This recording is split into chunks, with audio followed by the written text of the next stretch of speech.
Season 3, Episode 2 Stoicism, Power, and the Rise of Christianity. Every idea begins fragile. It lives in the breath of a few people.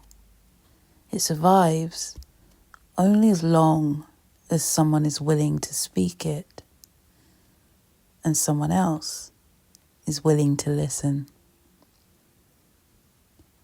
But if an idea lasts, if it spreads, if it shapes behavior, law, culture, eventually it faces a question that no philosophy can avoid.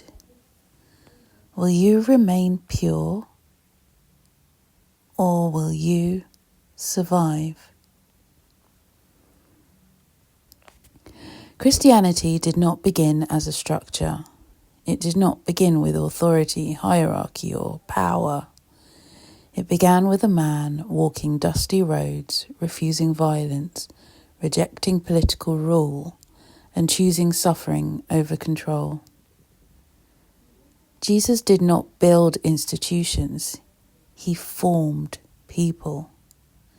And yet, within a few centuries, Christianity would become one of the most powerful institutions the world has ever known. So how did a message that rejected worldly power become a force that ruled the world? That is not a theological question. That's a Stoic one. The Stoics understand something. Virtue governs the self. Power governs others. And the two obey different laws. Stoicism is built for inner freedom, not for ruling empires. Machiavelli, who we spoke about in episode 1 of this season, by contrast, understood how power actually survives in the real world. Through strategy, fear, compromise, enforcement, and control of outcomes. And here's the tension. Christianity needed to survive in a world ruled by Machiavellian realities, yet it was born from a man who rejected them. For its first centuries, Christianity had no power at all. It spread without armies, without money, without protection. It survived persecution, execution, and exile. Why? Because it offered something radical. Dignity to the weak, meaning in suffering, and hope beyond death. These things reshaped the inner lives of people, which is, in a way, what Stoicism also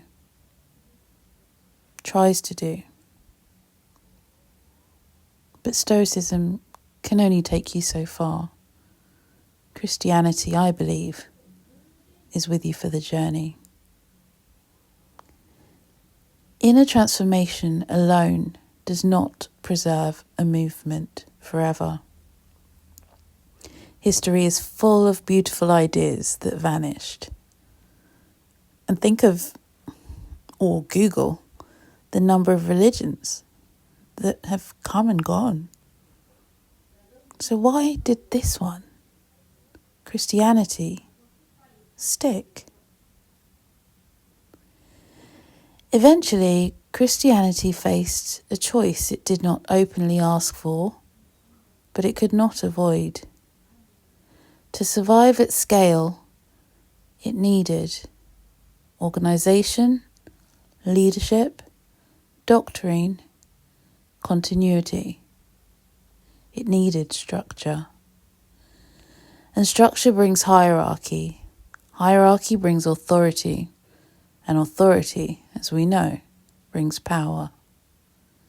This is where the idea becomes the institution.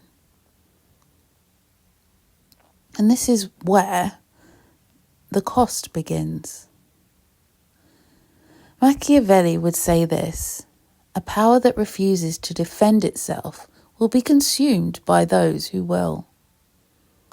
Institutions that survive do not survive by virtue alone. They survive by managing outcomes. Stability matters more than intention. Order matters more than purity. And if Christianity was going to shape history, not just inspire souls, it would have to play by rules it did not invent. So let's ask carefully, not what went wrong, but was something traded? Simplicity for administration, voluntary belief for social obligation, moral authority for legal authority, the suffering servant for the ruling structure. Not because of malice, but because institutions, well, they must survive. And survival is not a Stoic virtue. It's a Machiavellian necessity. The Stoics would ask, is virtue still virtue when enforced? Can inner moral transformation survive when belief becomes systemized? And here is the hardest question of all. Is it better to survive imperfectly or die faithful to the original ideal? Stoicism offers no comfort here, only clarity. Christianity did not merely survive. It shaped law, crafted education, art, moral language, and civilization itself. That doesn't happen accidentally. Christianity ruled, and still does, in many ways. Not always gently in the past did it rule, not always wisely, but undeniably. Which brings us to the paradox at the heart of this episode. A religion founded on self-sacrifice became a world-shaping power. A message that rejected force was preserved through force, authority, which is a type of force. A man who refused the crown was crowned by history. So we are left not with accusations, but with tension. Did power preserve Christianity, or did it reshape it? Can an institution still carry the heart of Christ when it must obey the laws of power? And if Christ returned, would he recognize what survived in his name?